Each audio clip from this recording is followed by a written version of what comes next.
The book of Exodus. In the first video, we explored chapters 1 through 18, which tell the foundational story of how God rescued the enslaved Israelites by confronting and defeating Pharaoh, while offering a way of escape through the blood of the Passover lamb. God then delivered his people by bringing them through the waters of the sea and then into the wilderness, where, surprisingly, they grumbled and complained. Now, the second half of the book of Exodus opens as Moses leads Israel to the foot of Mount Sinai, where God invites the nation of Israel to enter into a covenant relationship. And here we reach another key moment in the biblical storyline, because this is picking up and developing God's promise to Abraham. So remember, from the book of Genesis, God promised that through Abraham's family, somehow he would restore his blessing to all of the nations. And here we find out more. God says that if Israel obeys the terms of the covenant, they will be so shaped by God's laws and teaching and justice that they will become a kingdom of priests, which means that they will become God's representatives and show all of the other nations what God is truly like. Now, the people of Israel eagerly accept the offer, and so God's presence appears right on the top of Mount Sinai in the form of cloud and lightning and thunder.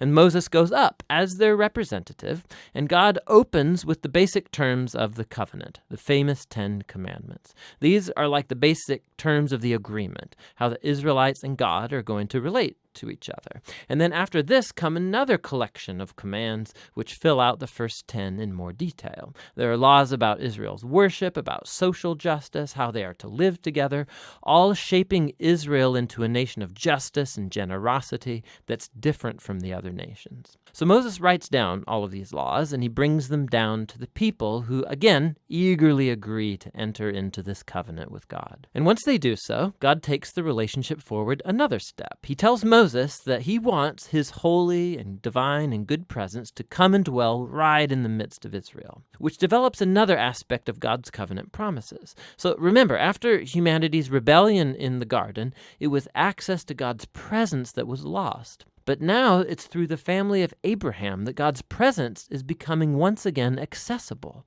through this covenant relationship, and first with Israel, and then somehow one day to all nations.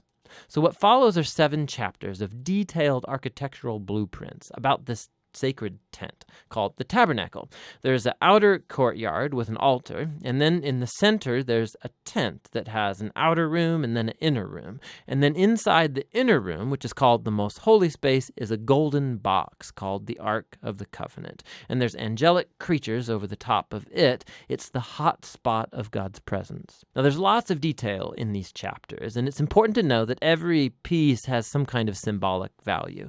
All of the flowers, the angels, the gold, and the jewels, it all echoes back to the Garden of Eden, the place where God and humans lived together in intimacy. And so the tabernacle is like a portable Eden, so to speak. It's the place where God and Israel can live together in peace.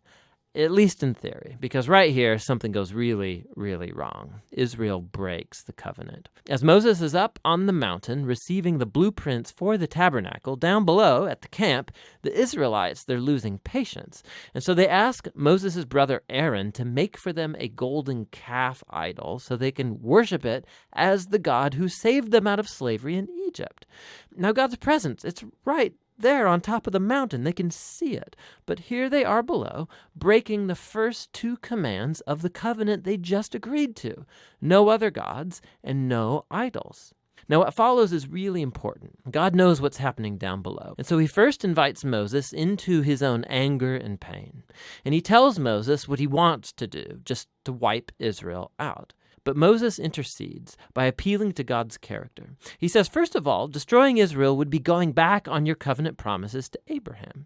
And then Moses appeals to God's reputation among the nations. What would they think if they see you destroying your own people? And so God accepts Moses' intercession, and he relents. And while he does bring his judgment on those who instigated the idolatry, he forgives the nation as a whole and promises to renew his covenant. And it's right here, at this point in the story, that God, for the first time, describes his own character to Moses.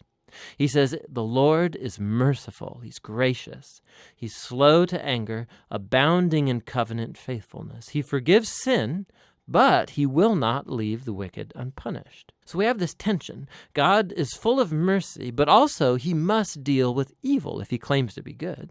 And above all, God is faithful to his promises, even though it means, he knows, he's committing himself to a people who are utterly faithless. And so after renewing the covenant with Israel, God commissions Moses to go ahead and build the tabernacle. And once again, we get 5 long chapters describing in detail the construction of the tabernacle. And it all comes together in the final chapter where the tabernacle's finished. God's glorious divine presence comes and hovers over the tent, and our hopes are high. And so Moses, he goes right up to enter into the tent, and he can't. He actually can't go in.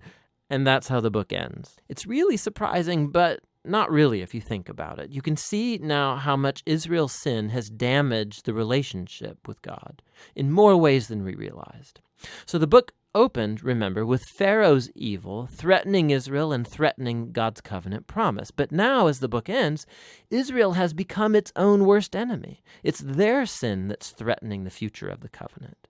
And so the question as the book closes is, how is God going to reconcile this conflict between his holiness and his goodness and his presence with the sinful corruption of his own covenant people? The solution to that problem is what the next book is about. But for now, that's the book of Exodus.